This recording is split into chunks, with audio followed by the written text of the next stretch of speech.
أعوذ بالله من الشيطان الرجيم. بسم الله الرحمن الرحيم.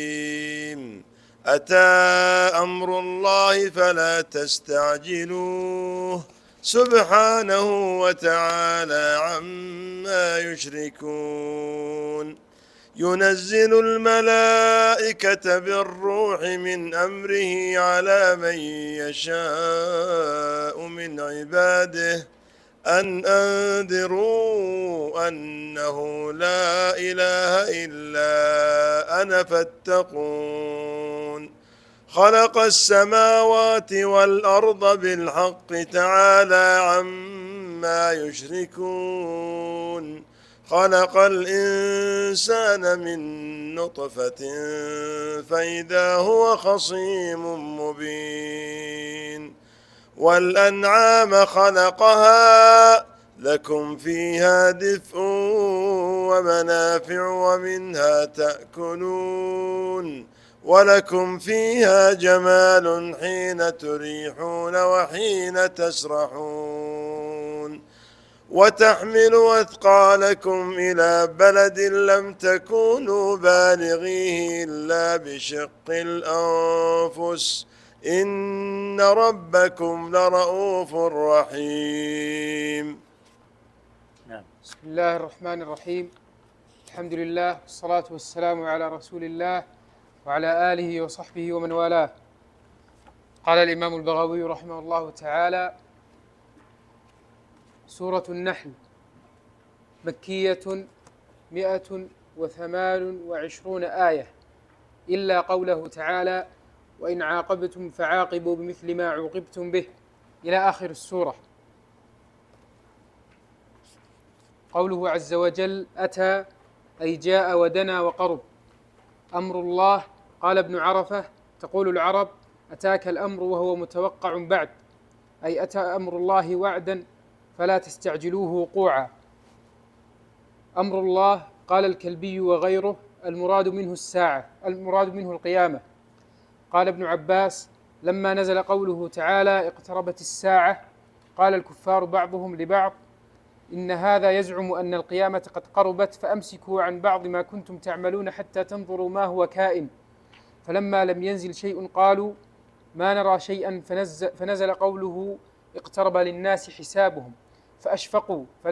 فلما امتدت الأيام قالوا: يا محمد، ما نرى شيئا مما تخوفنا به، فأنزل الله تعالى: أتى أمر الله. فوثب النبي صلى الله عليه وسلم، ورفع الناس رؤوسهم وظنوا أنها قد أتت حقيقة، فنزلت: فلا تستعجلوه فاطمأنوا. والاستعجال طلب الشيء قبل حينه. ولما نزلت هذه الآية قال النبي صلى الله عليه وسلم: بعثت أنا والساعة كهاتين، وأشار بإصبعيه: وإن كادت لتسبقني. قال ابن عباس: كان بعث النبي صلى الله عليه وسلم من أشراط الساعة. ولما مر جبريل عليه السلام بأهل السماوات مبعوثا إلى محمد صلى الله عليه وسلم قالوا: الله أكبر، قامت الساعة. وقال قوم: المراد بالأمر ها هنا عقوبة المكذبين والعذاب بالسيف. وذلك أن النضر بن الحارث قال: اللهم إن كان هذا هو الحق من عندك فأمطر علينا حجارة من السماء، فاستعجل العذاب فنزلت هذه الآية: وقتل النضر يوم بدر صبرا. سبحانه وتعالى عما يشركون، معناه تعاظم بالأوصاف الحميدة عما يصفه به المشركون. ينزل الملائكة، قرأ العامة بضم الياء وكسر الزاي، والملائكة ينزل الملائكة نصب، وقرأ يعقوب بالتاء وفتحها وفتح الزاي، والملائكة رفع. ينزل الملائكة بالوحي، سماه روحا لأنه يحيي به القلوب والحق. قال عطاء بالنبوة، وقال قتادة بالرحمة. قال أبو عبيدة بالروح، يعني مع الروح وهو جبريل. من أمره على من يشاء من عباده أن أنذروا أعلموا أنه لا إله إلا أنا فاتقون. وقيل معناه مرورهم بقوله لا إله إلا الله، منذرين مخوفين بالقرآن إن لم يقولوا. وقوله فاتقون أي فخافون. خلق السماوات والأرض بالحق تعالى عما يشركون، أي ارتفع عما يشركون. خلق الإنسان من نطفة فإذا هو خصيم مبين جدل بالباطل مبين.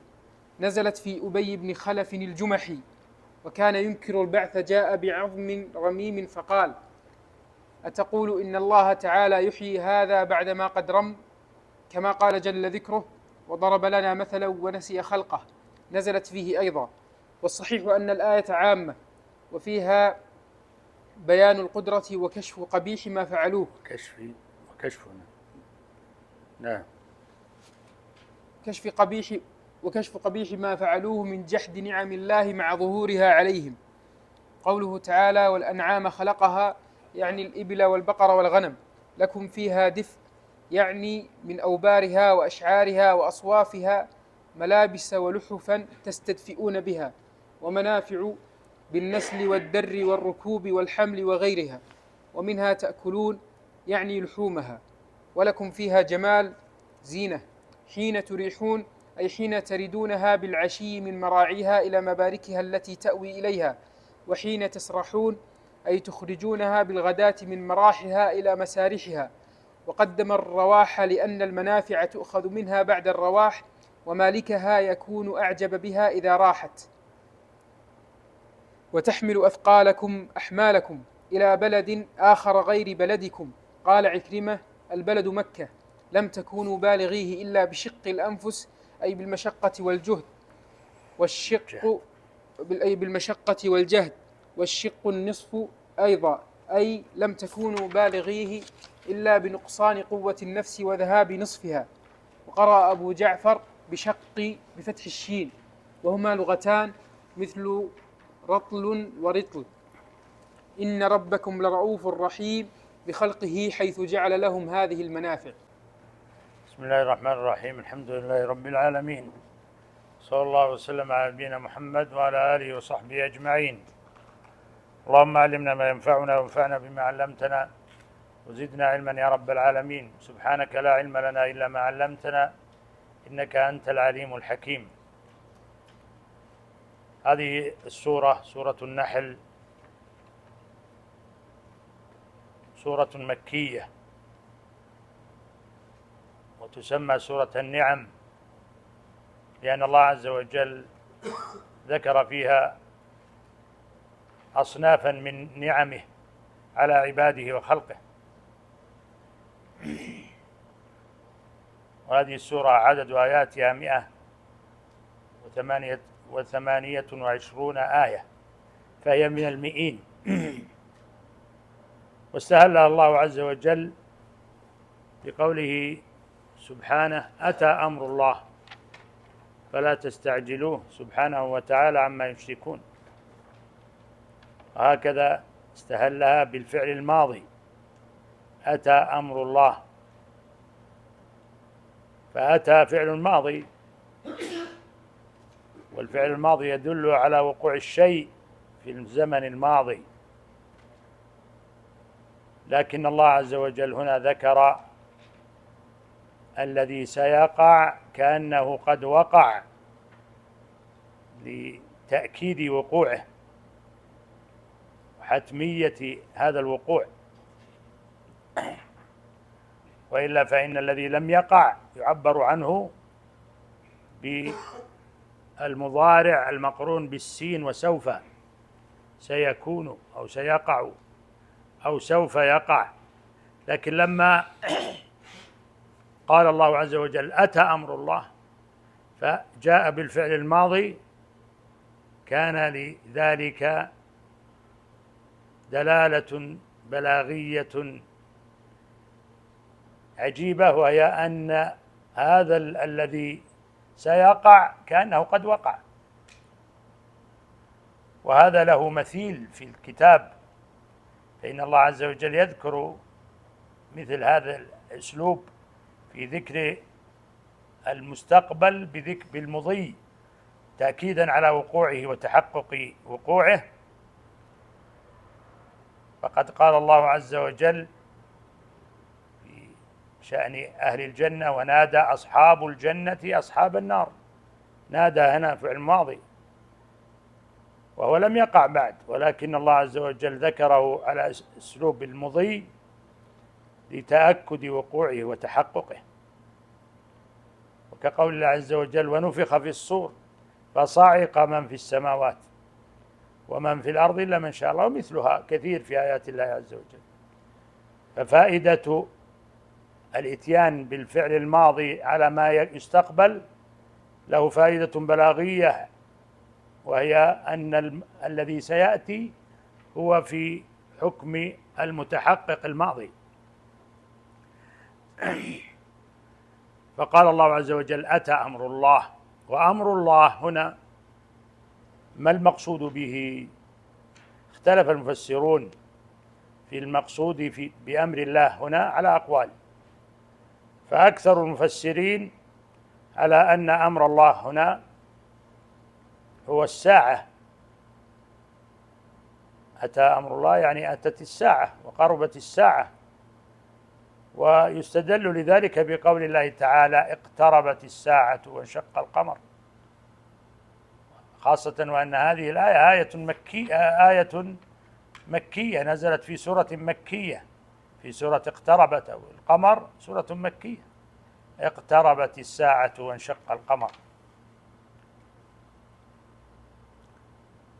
وكما قال الإمام البغوي رحمه الله أن لما نزلت هذه ذكر أن المشركين أشفقوا وقالوا يعني يحسبون أن الأمر قريب جدا، فإن ما يكون قريبا عند الله ليس كذلك عند الناس، وإن يوما عند ربك كألف سنة مما يعدون. فقال الله عز وجل: اقتربت الساعة وانشق القمر، فأشفق المشركون، ولما يعني من هذا الأمر انتظروا أن يقع، لأنهم يعلمون صدق النبي صلى الله عليه وسلم، وإن كذبوه حتى لما امتدت الأيام ولم يقع شيء من ذلك، قالوا يا محمد: ما نرى مما قد خوفتنا من الساعة. فنزل قول الله عز وجل: أتى أمر الله فلا تستعجلوا. وكذلك مما يستدل على هذا القول قول الله عز وجل في أول سورة الأنبياء: اقتربت الساعة، اقترب للناس حسابهم وهم في غفلة معرضون. والقول الثاني في المقصود بأمر الله هنا أتى أمر الله أنه عذابه، العذاب الذي توعد الله به المشركين، فإن هذه السورة مكية، والله عز وجل قد توعد المكذبين للرسول صلى الله عليه وسلم بالعذاب، وقد عانى النبي صلى الله عليه وسلم من تكذيب المكذبين واستهزاء المستهزئين. فبين الله عز وجل أن هذا العذاب أنه متحقق الوقوع قريبا، حتى عبر عنه بالفعل الماضي لتحققه: أتى أمر الله فلا تستعجلوا. وقد ذكر الله عز وجل في آيات استعجال المشركين بالعذاب، فقال جل وعلا: ويستعجلونك بالعذاب ولولا أجل مسمى لجاءهم العذاب ولا يأتينهم بغتة وهم لا يشعرون. يستعجلونك بالعذاب وإن جهنم لمحيطة بالكافرين. القول الثالث في المقصود بأمر الله هنا هو مبعث الرسول صلى الله عليه وسلم، فقد جاء في الصحيحين أن النبي صلى الله عليه وسلم قال: بعثت أنا والساعة كهاتين، وأشار بالسبابة والتي تليها، يعني هكذا، يعني القرب، يعني كفرق الطول بين السبابة والوسطى. والقول الرابع في أمر الله عز وجل الذي أشار الله إليه في قوله: أتى أمر الله، أن المقصود بأمر الله فرائضه وحدوده. هذا القول ضعفه الإمام ابن جرير رحمه الله، إمام مفسرين الإمام ابن جرير الطبري رحمه الله قال هذا قول ضعيف، إذ لم يبلغنا عن أحد من أصحاب النبي صلى الله عليه وسلم أنه استعجل فرائض الله قبل أن تفرض.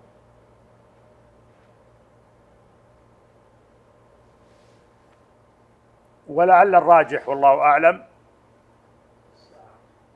أن المقصود بأمر الله هنا هو ما توعد الله به المشركين من العذاب، إما في الدنيا على أيدي المؤمنين كما سبق معنا، أو العذاب الذي سيأتيهم في الآخرة كما ذكرنا في آخر سورة الحجر عند قوله تعالى: وإن الساعة لآتية فاصفح الصفح الجميل. ومثلها في سورة القمر: بل الساعة موعدهم والساعة أدهى وأمر. فالمشركون قد استعجلوا الأمرين العذاب والساعة، فذكر الله في شأن استعجالهم العذاب آيات كما ويستعجلونك بالعذاب ولن يخلف الله وعده، وقال ويستعجلونك بالعذاب ولولا أجل مسمى لجاءهم العذاب، وقال ويستعجلونك بالسيئة قبل الحسنة وقد خلت من قبلهم المثلات، وقال تعالى أفبعذابنا يستعجلون. وقال في شأن الساعة استعجال بها: وما يدريك لعل الساعة قريب يستعجل بها الذين لا يؤمنون بها والذين آمنوا مشفقون منها ويعلمون أنها الحق ألا إن الذين يمارون في الساعة لفي ضلال بعيد. وقال تعالى: يسألك الناس عن الساعة قل إنما علمها عند الله وما يدريك لعل الساعة تكون قريبا. فقوله جل وعلا وما يدريك لعل الساعة تكون قريبا يدل على أن هناك من يستعجل بها كما مر من الآيات السابقات. ولعل الذي يؤيد أن الأرجح بالمقصود بأمر الله هنا الأمران العذاب أو الساعة ورود أكثر من آية في القرآن تقرن بينهما، تقرن بين الاستعجال بالعذاب أو الساعة، أو التهديد بالعذاب أو الساعة من الله عز وجل. إن الله يهدد المشركين الكافرين المستعجلين إما العذاب وإما الساعة. فقد ورد أكثر من آية في مثل هذا، كقول الله تعالى في الأنعام: قل أرأيتكم إن أتاكم عذاب الله أو أتتكم الساعة أغير الله تدعون إن كنتم صادقين. وقال في آخر سورة يوسف: أفأمنوا أن تأتيهم غاشية من عذاب الله أو تأتيهم الساعة بغتة وهم لا يشعرون. وقال جل وعلا في مريم: قل من كان في الضلالة فليمدد له الرحمن مدا حتى إذا رأوا ما يوعدون إما العذاب وإما الساعة فسيعلمون من هو شر مكانا وأضعف جندا. وقال جل وعلا في الحج: ولا يزال الذين كفروا في مرية منه حتى تأتيهم الساعة بغتة أو يأتيهم عذاب يوم عقيم. فهذه الآيات تدل على أن الله عز وجل يتوعدهم بالأمرين، فإما العذاب وإما الساعة. فلعل الأرجح في المقصود بأمر الله هنا أنه العذاب أو الساعة كما جاءت في ذلك الآيات. وقوله تعالى: فلا تستعجلوه، الضمير هنا تستعجلوه يعود إلى ماذا؟ قيل يعود إلى أمر الله الذي هو إما العذاب وإما الساعة. وقيل إن الضمير يعود إلى الله جل في علاه، يعني فلا تستعجلوا ربكم. والأول هو الأرجح، أن الضمير يعود على أمر الله العذاب أو الساعة، كما قد رجحنا من الأقوال. ثم قال جل وعلا سبحانه وتعالى عما يشركون، فنزه الله نفسه سبحانه وترفع عن إشراك المشركين، وتحول الخطاب هنا إلى الغائب عما يشركون، كأن فيه تحقيرا لشأن من أشرك وحطا من درجته، فحطه من المخاطب إلى الغائب. ثم قال تعالى ينزل الملائكة بالروح من أمره على من يشاء من عباده أن أنذروا أنه لا إله إلا أنا فاتقون. فيشير الله جل في علاه في هذه الآية إلى المنة العظمى والنعمة الكبرى التي يستهل الله بها تعداد نعمه. فإن هذه السورة كما سبق معنا سورة إيش؟ النعم، فيذكر فيها نعما كثيرة استهلها الله بهذه النعمة الكبرى والمنحة العظمى للناس أجمعين. ما هي هذه النعمة العظمى؟ إنزال الملائكة بالروح من أمره على من يشاء من عباده.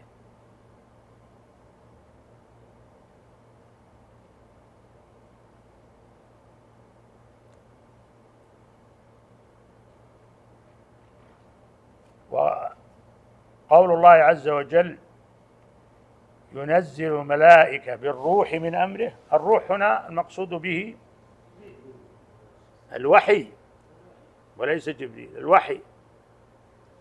فإن لفظة الروح في القرآن قد جاءت على معان عدة، أولها وأعظمها أن الروح هو القرآن، وكل ما أوحى الله عز وجل به إلى أنبيائه، فهو روح تحيا به أرواحهم كما تحيا أجسادهم بالنعم التي ستذكر. ذكر الله عز وجل أعظم منها وهو حياة أرواحهم، فنسبها إلى الروح، فقال ينزل الملائكة بالروح من أمره.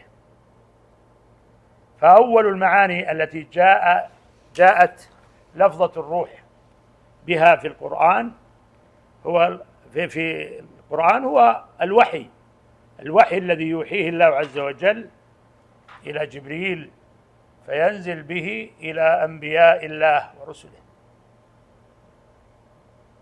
كما في هذه الآية ينزل الملائكة بالروح من أمره على من يشاء من عباده.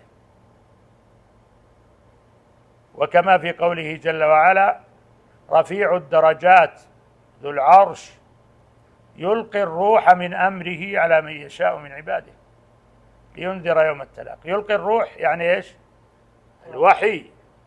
الوحي الذي يوحيه الله عز وجل إلى أنبيائه ورسله، فتحيا به الأرواح. فهذه الأرواح حياتها وسعادتها بهذا الوحي العظيم والهدى الذي يرسل الله عز وجل به إلى أنبيائه ورسله.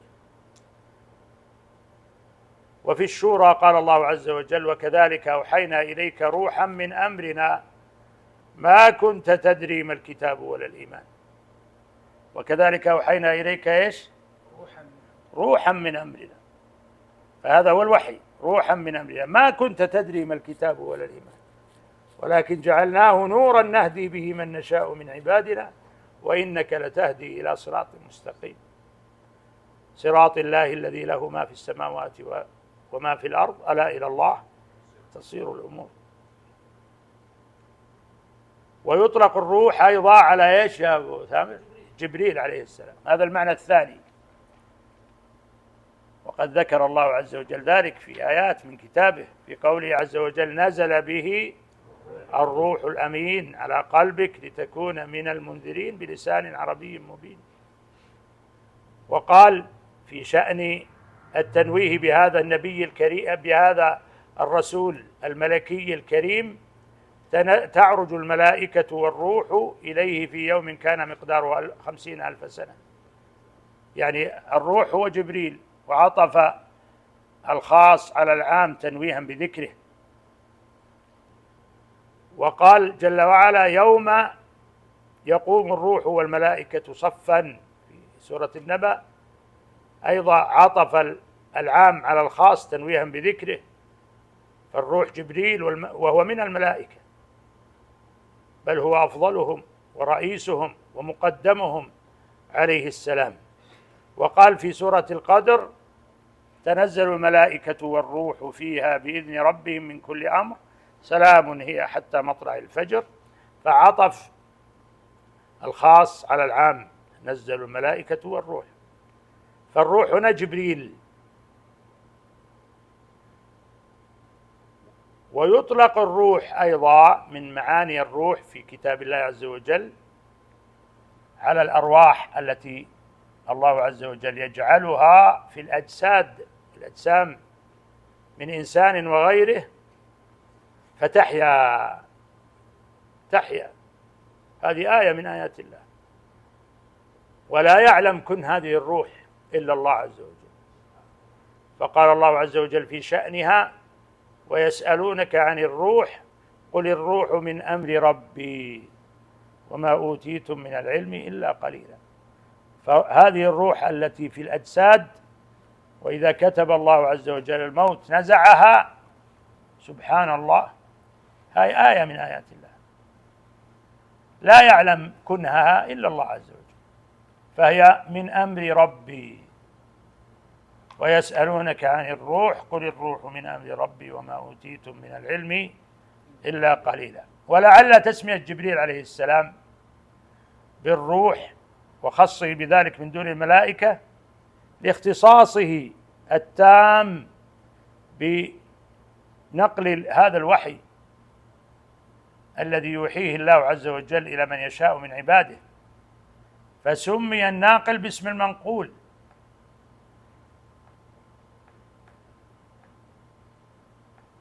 فغلب عليه لشرف المحمول، غلب عليه لأن هذه مهمته العظمى عليه السلام، هي هذه المهمة الكبرى، لا يقوم بها، لا يشركه مع غيره في إيش؟ إيصال الوحي. ولذلك قال الله عز وجل في شأنه وفي شأن الثناء عليه كما مر معنا: إنه لقول رسول كريم ذي قوة عند ذي العرش مكين مطاع ثم أمين. وقوله تعالى: ينزل الملائكة بالروح من أمره على من يشاء من عباده. ومعلوم أن الذي ينزل بالوحي هو جبريل عليه السلام، فكيف يقول نزل الملائكة؟ والإشارة هنا إلى جمع الملائكة. ولعل الجواب الأنسب في هذا أن جبريل عليه السلام ينزل وينزل معه الملائكة، لكنه رئيسهم، وهو الذي يتولى هذه المهمة الجليلة العظيمة في إبلاغ الوحي إلى الأنبياء عليهم السلام. يدل على ذلك قول الله عز وجل في مريم: وما نتنزل إلا بأمر ربك له ما بين أيدينا وما خلفنا وما بين ذلك وما كان ربك نسيا. قد جاء في البخاري عند تفسير هذه الآية أن الرسول صلى الله عليه وسلم قال لجبريل: ما يمنعك أن تزورنا أكثر مما تزورنا؟ قال: فنزلت هذه الآية: وما نتنزل إلا بأمر ربك. فخطاب الرسول صلى الله عليه وسلم لجبريل مفردا: ما منعك أن تزورنا؟ والجواب في الآية بالجمع، لأن الملائكة عليهم السلام تصحب أيضا جبريل عليه السلام عند نزوله، ولعل هذا من شأن تعظيم الوحي وتعظيم ناقله عليه السلام جبريل، فيأتي ومعه الملائكة، كما ورد في بعض الآثار أن بعض السور ينزل بها جبريل ومعه عدد هائل، كما ورد أن الأنعام سورة الأنعام نزلت ومعها 70,000 ملك لهم زجل بالتسبيح. فهذا هو الذي الأقرب والأنسب في معنى الآية. وله نظير، هذا له نظير، فإن الله عز وجل جعل ملكا خاصا بنزع الأرواح، ملك الموت ينزعها من الجسد من أجساد الناس. وقد جاء في بعض الآيات أن الملائكة تشركه في هذه المهمة العظيمة، لكن هو الذي يتولى النزع. ولذلك قال الله عز وجل في شأن الكافرين ونزع أرواحهم: فكيف إذا توفتهم الملائكة يضربون وجوههم وأدبارهم. وقال تعالى: ولو ترى إذ الظالمون في غمرات الموت والملائكة باسطوا أيديهم أخرجوا أنفسكم. وفي شأن المؤمنين عند قبض أرواحهم قال تعالى: إن الذين قالوا ربنا الله ثم استقاموا تتنزل عليهم الملائكة ألا تخافوا ولا تحزنوا وأبشروا بالجنة التي كنتم توعدون نحن أولياؤكم في الحياة الدنيا وفي الآخرة ولكم فيها ما تشتهي أنفسكم ولكم فيها ما تدعون. وقال المفسرون إن هذا عند نزع الروح وعند قبض روح المؤمن تتنزل الملائكة، ليس فقط ملك الموت بل معه الملائكة، ولكن ملك الموت هو الذي يتولى قبض الروح.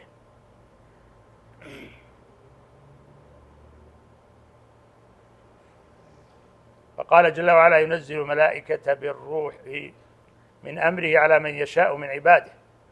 وقوله على من يشاء من عباده يعني أن الله عز وجل يختص بهذه النبوة والرسالة من شاء من عباده، يختارهم سبحانه، وهذا الاختيار اصطفاء من الله عز وجل، كما قال جل وعلا: الله يصطفي من الملائكة رسلا ومن الناس.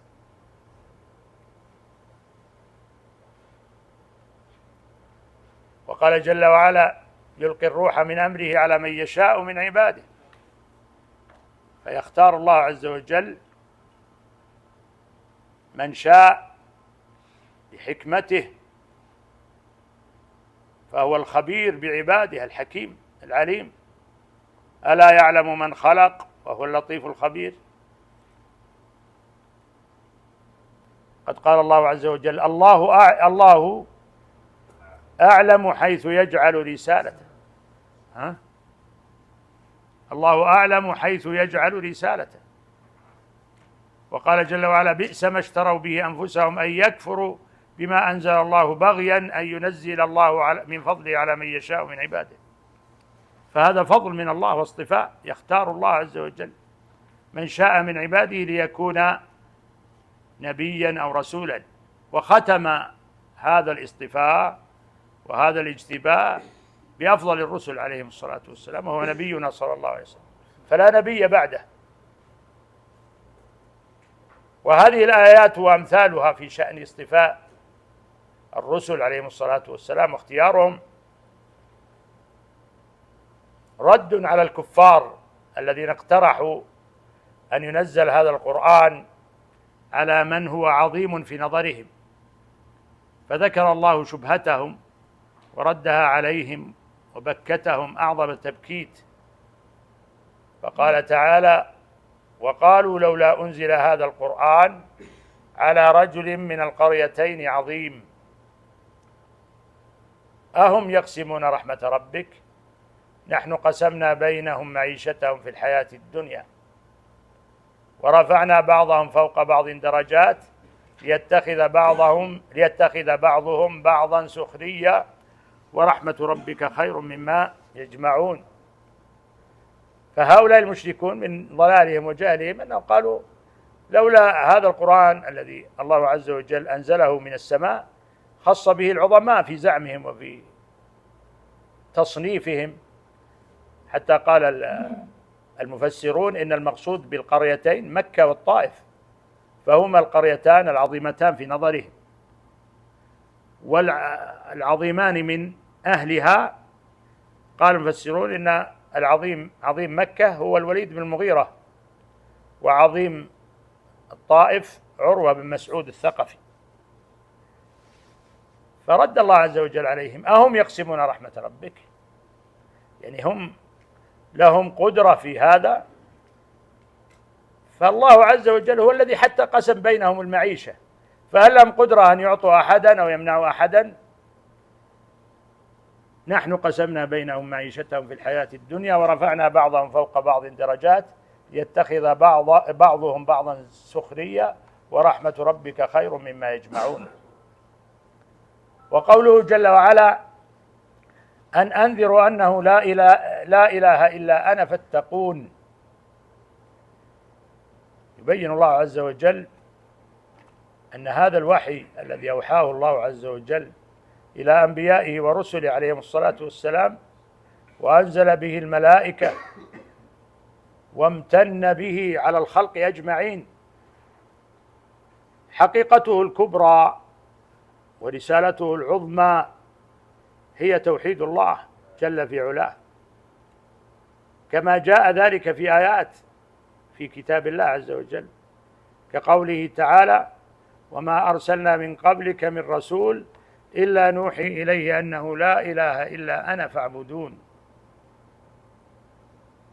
وقوله جل وعلا ولقد بعثنا في كل أمة رسولا أن اعبدوا الله واجتنبوا الطاغوت. وقال جل وعلا إنما يوحى إلي أنما إلهكم إله واحد فهل أنتم مسلمون. وقال جل وعلا واسأل من أرسلنا من قبلك من رسلنا أجعلنا من دون الرحمن آلهة يعبدون. وقد سبق معنا فيما مضى من التفسير من الآيات في السورة الماضية معنى الإنذار، بينا معنى الإنذار كما في النذير والعريان، والتقوى مرت معنا بيانها. ثم قال تعالى خلق السماوات والأرض بالحق تعالى عما يشركون. هذه أيضا مما امتن الله عز وجل بها على عباده خلقه، وكثيرا ما يشير الله إلى خلق السماوات والأرض، كما سبق معنا قريبا في آخر الحجر عند قوله تعالى وما خلقنا السماوات والأرض وما بينهما إلا بالحق وإن الساعة لآتية فاصفح الصفح الجميل. فالخالق لهذه المخلوقات التي أعظمها مشاهدة السماوات ثم الأرض ثم سائر المخلوقات هو المستحق للعبادة، وما سواه لا يستحق أن يعبد، فهو لا خلق له ولا قدرة، بل هو ضعيف مخلوق، فكيف يعبد من دون الله؟ فلذلك أردفها الله عز وجل بتنزيه نفسه سبحانه وتقديسها عن الشرك وعن شرك المشركين وضلال الضالين، فقال جل وعلا تعالى عما يشركون. فنزه الرب العظيم الكريم نفسه عن شرك المشركين وافتراء المفترين في ادعاء الشركاء العاجزين الذين لا يخلقون شيئا وهم يخلقون، أفمن يخلق كمن لا يخلق أفلا تذكرون، كما سيأتي من هذه الآية في هذه السورة، في سورة النحل: أفمن يخلق كمن لا يخلق أفلا تذكرون. ونقف على قول الله عز وجل: خلق الإنسان من نطفة فإذا هو خصيم مبين. والله أعلم، صلى الله وسلم على نبينا محمد.